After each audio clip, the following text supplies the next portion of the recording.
Explorer, protéger et faire découvrir au public le monde qui se cache dans les profondeurs des océans, c'est la mission du musée océanographique de Monaco depuis plus d'un siècle. Une plongée dans un écosystème fragile et essentiel.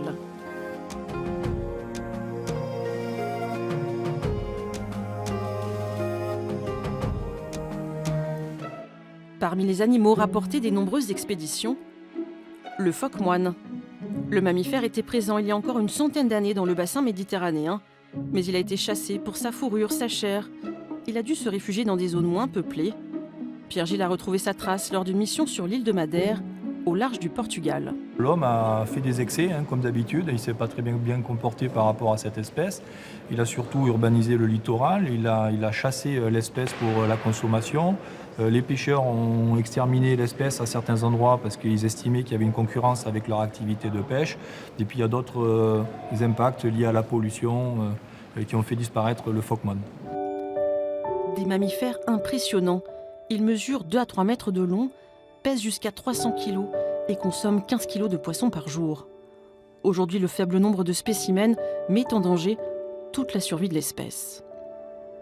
Il en reste 600 à 700 et pour l'instant, on est sur le fil du rasoir. L'espèce est considérée comme en danger critique d'extinction. Il s'agit aujourd'hui de donner au phoque-moine, de continuer à donner au phoque-moine des espaces où il peut se maintenir.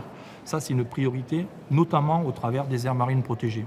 L'une d'elles se trouve en Grèce, des sanctuaires créés et financés par le musée pour sauver le phoque-moine.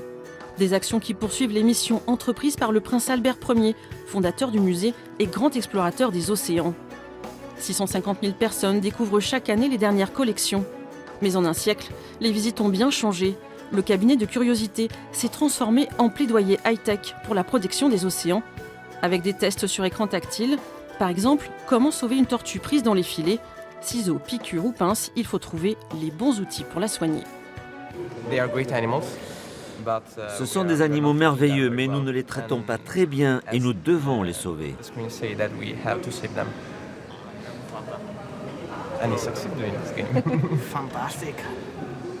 Ça dépasse complètement le cadre du musée et c'est vraiment l'engagement de cet espace-là, c'est de dépasser le cadre d'un simple musée, mais vraiment de concourir à la médiation en faveur de la protection des océans, mettre en lumière, éveiller les consciences.